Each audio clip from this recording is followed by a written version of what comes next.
Now, one of the 3 million children living with single parents, around 1 million children never see their dads.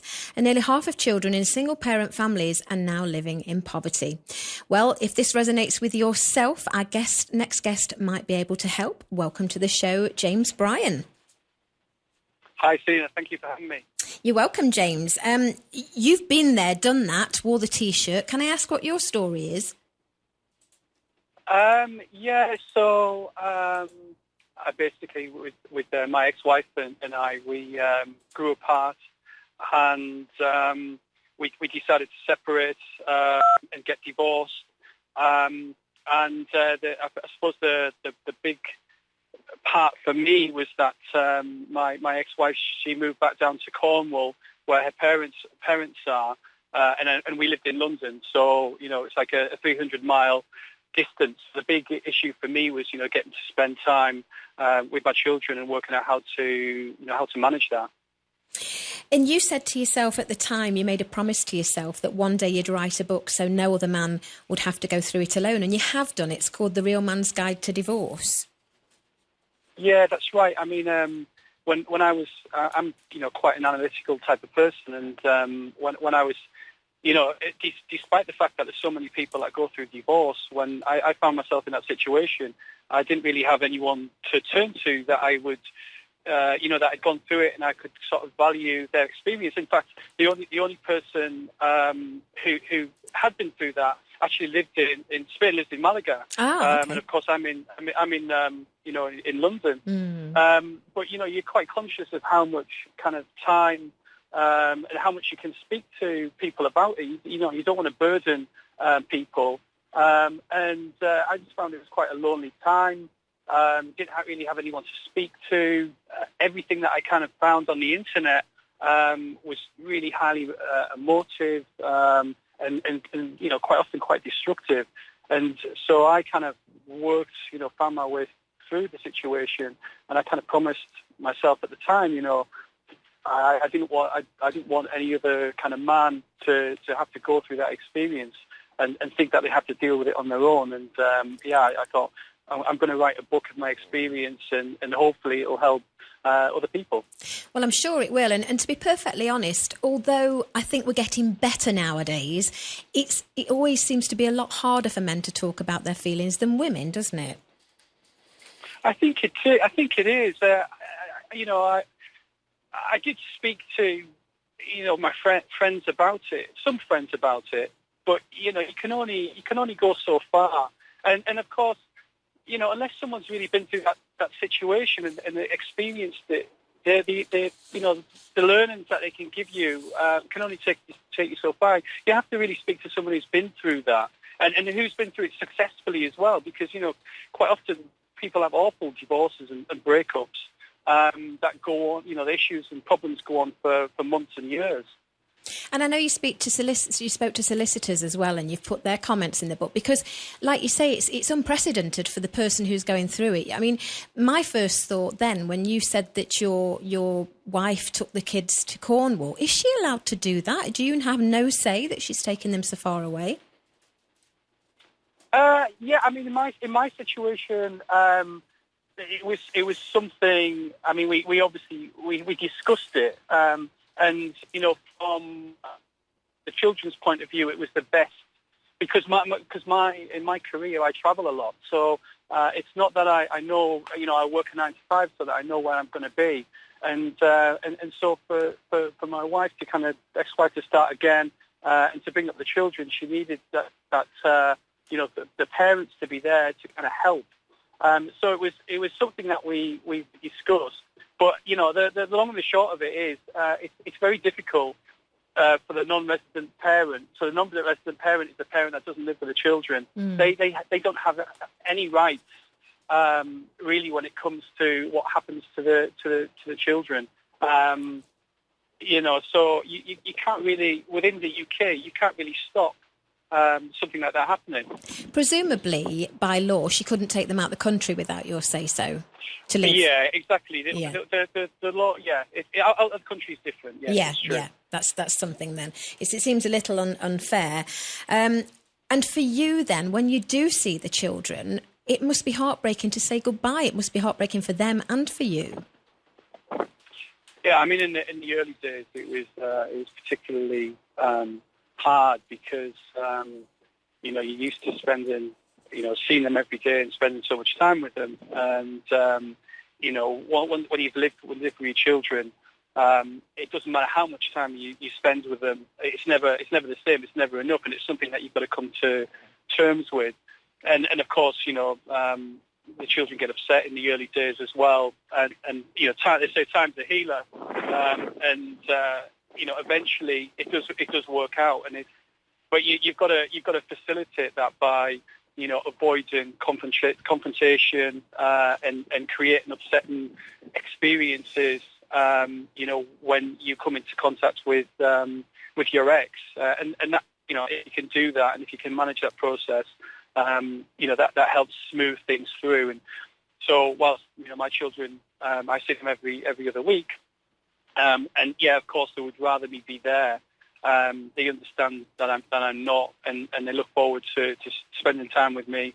And my ex-wife and I, we get on perfectly well. And there's no issues there. So we make the best of the situation and make it as normal as possible. Yeah, and that's great advice, and I think you're fortunate. But there are couples that simply do not get on, and that really has to affect the children, doesn't it? Yeah, it does. And I mean, this is one of it's the kind of basis of the book, because really the starting point of all this is the way your own mindset and the way that you approach the situation. And if you're coming at it from a place of anger and frustration and conflict, that's going to affect every communication that you have, and ultimately how the whole thing plays out. And this is why people are in a situation where after many years and months and years, they're still they can't be in the same room as their ex-partner. And particularly if you have children, you never really separate, because your kids are going to have things at school plays and sports days and graduations and weddings, parties and all these important things. That they ideally want both parents to be at. Yeah, of course. And I know that there's some real practical advice, as we say in the book as well, because divorce can be extremely expensive. And you've written a guide as well on to how to reduce the cost of a divorce. Yeah, I mean, in my career, I've spent a lot of time with lawyers, and there's nothing better than having a lawyer on your side when you're dealing with a challenging situation. But they come at a price, at a cost. They're really expensive, and the actual divorce process itself is in three parts. There's the legal separation, which is really very straightforward, and it can do yourself. And then there's the financial part of the divorce, which again, if you can agree informally with your ex, you just then go to a solicitor to get them to ratify it, so it can go through a court. And then the final part is the access to children, which, to be honest, the legal system, it doesn't make any sense to go down that route, because it's very time-consuming and costly, and it's totally ineffective. So, when I was going through this situation, the kind of two things that I knew that I wanted to get out of it was to make sure that I got access to my children, and to make sure that we didn't waste loads of money on legal fees. And to do that, it meant kind of, being sensible and not getting into, trying to avoid conflict as much as possible and try and reach agreement and move forward in that way. And my entire legal costs came in at less than £1,000. Blimey, crikey. By approaching it in a sensible way and trying to find a win-win, for coming at it from a win-win for myself and my ex, and just trying to avoid unnecessary conflict. So did you sort of learn as you went along then, James? Because obviously you've written this book and presumably that was published after the divorce. So you knew the answers, but you must have been learning by your own mistakes. Yeah, I mean, I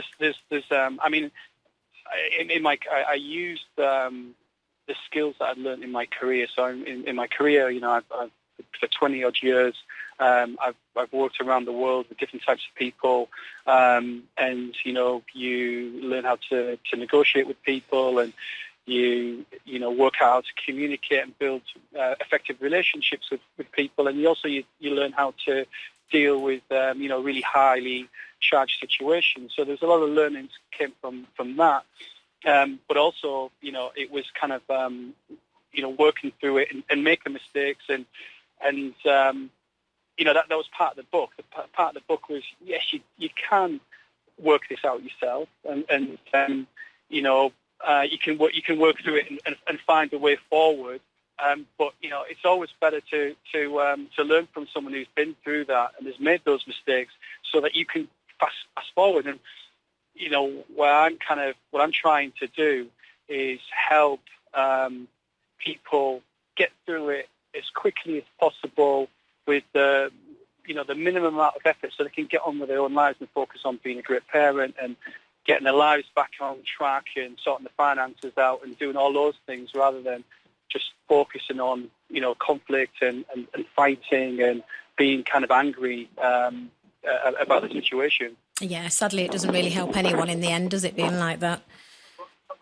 It doesn't, and this is, I think, focusing on somebody else except for yourself. So, focusing on your children and thinking about them kind of gets you out your own head, and helps you, with your clarity of thought in terms of what's the right thing to do, what's the best way of dealing with this situation, rather than coming from a place of, I'm really angry with this person, or I'm really angry with this situation. It clouds your judgment. I think it's, I always think there's a battle between logic and emotion, because what you're saying is very logical, and that's why I think this book's great, because it is written as a guide and will help a lot of people. But unfortunately, when there's emotion involved, it's really, really hard, isn't it? Yeah, and I mean, it's true. I mean, it's absolutely true. In a situation where there's high emotion, there's low intelligence, and it's a scientific fact, because when we're in a highly emotional state, it's our primitive brain that's actually making us react to a situation. It's the logical part of the brain, the human part of the brain that kind of thinks logically and works things through. But if you've got the old part of your brain, the one that's keeping us alive, that's keeping us safe from threats, pumping all of these chemicals around our body, it does cloud our judgments and stops us from being able to think logically. But there is techniques to deal with that, because I'm not saying that it's easy, because it isn't. It's really hard, and but it's about listening. Trying to. I know we say this all the time, but listening more, and trying to truly understand what the other person wants is quite useful, because it gives you the breathing space to kind of take that information in and calm down and start to think about, what are they asking for, or what is that, this situation, and it gives you time to kind of to respond in a calmer way. But it definitely isn't easy. I'm not suggesting it's easy for a minute, but with practice, you can do this. And in some respects, it's almost like you need to have a better relationship with your ex once you're separated than when you were together. And I think this is the big learning for me was understanding. Was realizing the part that I played in the breakup of my marriage, and a big part of it isn't listening. Not listening and not understanding the other person, and hopefully I've learned this, and I'll go on in my life, and I won't make the same mistakes twice. Yeah, it's true. You can end up liking somebody, you just can't live together. Yes, that's true. Yeah. And going on with your life is how you end the book. You get into enriching your social life and navigating the world of dating. So more advice, is it? It's a great idea to finish the book off. Yeah, I mean, when I was thinking about the book, I wanted it to be a journey. So, I recognised that people coming into it was going to be at different stages. In their personal situation. I start off with the mindset and kind of, beginning with the end in mind, because that's going to influence everything that you do and how you deal with the situation. It goes through all of the practical, elements such as, how do you actually get divorced? How do you deal with the finances? How do you get access to the children and maintain and grow that relationship with them? But, at the end, there's light at the end of the tunnel, and it's, how do you sort of get your life back on track?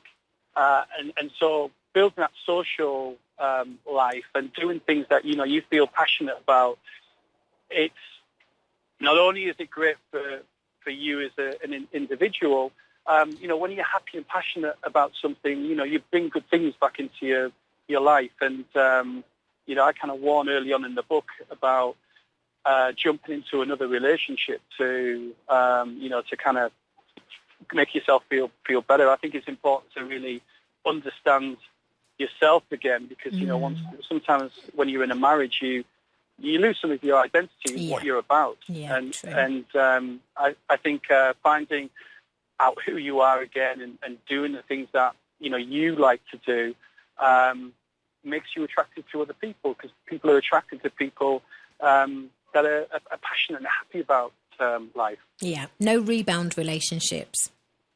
No, absolutely not. I mean, it's just not a good idea. It can create more problems than you started off with. So, can we ask, are you happy now? Are you married again? Yeah, I'm happy. I'm not married. I've been with my partner for 3 years now. So we've been together for quite a long time. So yeah, watch this space. Good for you. And can I just ask, are Phoebe and Rafe your children? Yes, they are. Because it says at the front of the book, to Phoebe and Rafe, dance to the beat of your own drum. Love that. Love it. Yeah, thank you. Yeah, I mean, I just wanted to,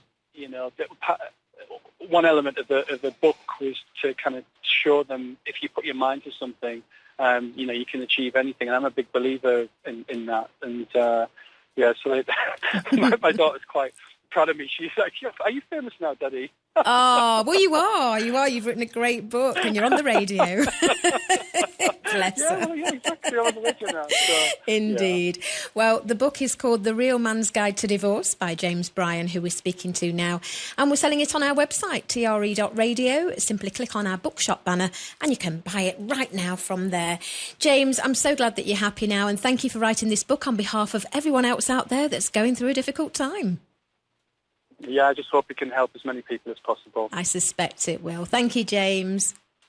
Oh, thank you so much. Bye-bye. Bye.